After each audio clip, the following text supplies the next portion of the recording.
Welcome everyone. So today we are going to understand how to multiply decimals with whole numbers. So first we'll start with a simple one. So let's say if you had to multiply 0.4 into 2. So first thing what you should do is always if you have any little bit of doubt as well, so you just convert the decimal in the form of a fraction. So this can be written as what 4 upon 10 into 2.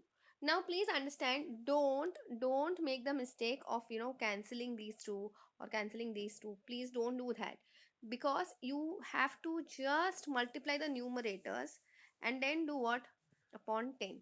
Why am I doing this is because it's very easy to divide any number by 10, so your final answer is what 0.8. Okay, so now please understand, your entire logic is nothing but what your, instead of the decimal number, you just don't consider decimal. Okay, you just multiply 4 and 2, you get what 8, and then you decide where to put the decimal point. Now here we had what, one number after a decimal, so you will write 1 point before 8 and then you will have the answer, which is what 0.8. Now if instead of 0.4 you had 0.04 into 2, so here also again you will write 8, but you will write what 0.08. Okay, why? Because there were two digits after the decimal point. Now imagine that if you had 0.4 into 0.02. If that is the case, then what you should write is again your answer will be what 8. But now there is a change, because here there are how many digits? Two digits after the decimal point, and here there is one digit after the decimal point. So total after the decimal point you need to have three digits. So you will write 008, because that you need three digits. So now if you count, this is 1, this is 2, and this is 3. So your answer for this one is now becoming 0.008. I hope you all are getting the hang of entire process of how to multiply whole numbers. Okay, but let's say there is a scenario where you have to multiply 5 into 0.004. Okay, if that is the case, then what you should do, again here what we'll do is you will multiply this with, okay, first let's just do this with the traditional method. We'll write this as what 4 upon 1000. Okay, so your answer is what 20 upon 1000. Now understand, here you can cancel the zeros. Okay, cancelling the zeros is absolutely okay. So your answer is coming out to be what 0.02.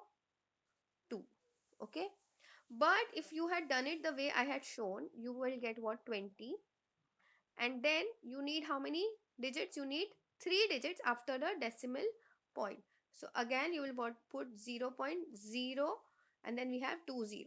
So please understand, 0.020 is equal to 0.02. A lot of students get confused that here we are getting this and here we are getting that. No, that's absolutely correct. Okay, so don't worry, this trick will work in every single scenario. Okay, so now let's look at one more. Okay, so here let's do more multiplication, I mean more decimals. Okay, 0.02 in 0.0, sorry, 0.3 into 0.2 into let's say 8. So here we have 3 into 2, which is what 6. 6 into 8 is getting you what 48.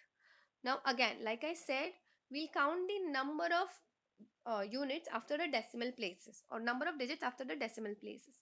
Here we have 1 and here we have 2. So here the final answer also has two digits. So in this case you will just put a 0 and point, and that is your answer. Okay, now if in case if I change this, and let's do one more, 0.04 into 0.06 into 7. Okay, so when you multiply 4 into 7 gets you 28. 28 into 6 gets you 168. Now please pay attention, here how many digits are there? Four, two digits, and here also there are two digits.